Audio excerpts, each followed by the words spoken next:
62 वर्षीय दिव्यांग महिलेचा नार नदीच्या पुरात वाहून मृत्यू झालाय। तालुक्यातील अलंगुण जवळील हातुरुंडी पैकी तळपाडा येथील रहिवासी मयत सुमतीबाई चिमन दळवी वर्ष 65 या दिव्यांग महिलेचा नार नदीच्या पुरात वाहून गेल्याने मृत्यू झाल्याची दुर्दैवी घटना घडली।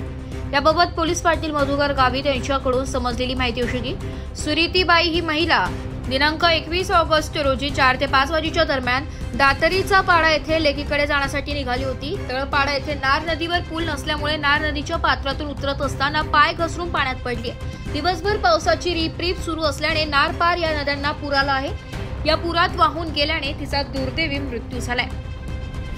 संध्याकाळच्या सुमारास मुलगा चंद्रकांत हा आई नेमकी कुठे गेली म्हणून गावात इतरत्र शोधाशोध करीत होता। कोणीतरी सांगितले की ती दातरीचा पाडा येथे मुलीकडे जायला निघाली होती। तेथे संपर्क केला असता सुरतीबाई आली नसल्याचं सांगितलं। आज दिनांक 22 ऑगस्ट रोजी शोध घेतला असता तळपाडा येथून 1.5 ते 2 किलोमीटर अंतरावरील कोल्हापुरी सिमेंट बांधाऱ्यातील लोखंडी प्लेटला मृतदेह अडकून असल्याचं आढळून आलं। याबाबत तहसील कार्यालयातील नैसर्गिक आपत्ती कक्षाला तसेच पोलीस ठाण्यात कळविण्यात आले। तहसीलदार रामजी राठोड यांनी तात्काळ या घटनेची दखल घेत जिल्हा नैसर्गिक आपत्ती व्यवस्थापन विभागास माहिती दिली आहे। मृतदेह शवविच्छेदनासाठी ग्रामीण रुग्णालयात नेण्यात आला असून रात्री उशिरा मृतदेह ताब्यात देण्यात आलाय। पुढील तपास पोलीस करीत आहे।